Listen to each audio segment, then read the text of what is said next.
So let's move on to the eraser right here, the eraser.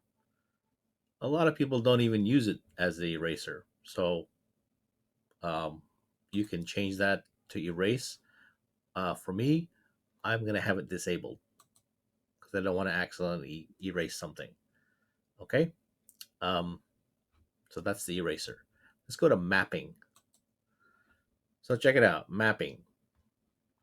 The whole tablet, if you take your pen and go to the top of the tablet, so let me move this aside here. If you move it to and you put your pen over here, it goes to the top of your screen, like right up here.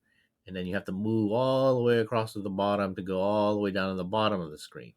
So if you go like here, from here to here, it's going to go all the way from the top left to the bottom right of your screen. And if you think about it, if you use a mouse, you don't have to move that far. You don't have to move very far to go to the top left to the bottom right. In fact, I'm using a little mouse right now. That's like 2 inches. I've moved 2 inches. But on a tablet, you have to move quite a lot. So it ends up that we can change the mapping on the tablet so that we don't have to move our hands so much to use the tablet. So the funny thing is, we have these large tablets, but we're now only going to use a portion of it. So if you have the large tablet, but it's kind of not good to have large. The small ones are just fine.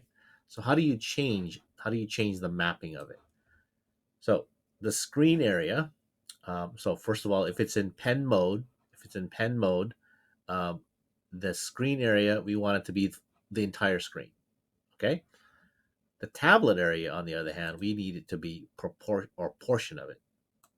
So for a portion of it, what you can do is, so by default it's like this big, right? So you can set it to be smaller. Now I'm right-handed, so I'm going to put the smaller part that I want to use the top right of the screen. Now, if you're left-handed, you can use the top left part of the screen. But I'm going to be right-handed, so I'm going to put that over there. Okay, so you can make it whatever size you want. You can adjust it and resize this accordingly. Right? It's better to do this with a mouse. It's hard to do this with a pen, so do it with your mouse so that you can have more control. So then when you're happy with that, you hit OK. Now take your pen and go to that corner that you've adjusted. Um, and then you'll see that you don't have to move very far to go from the top, you know. So you can have a big travel distance for just a short distance on the actual pen. So big travel distance on screen, small travel distance with the actual pen. Okay? So there you go. That's how you can set the mapping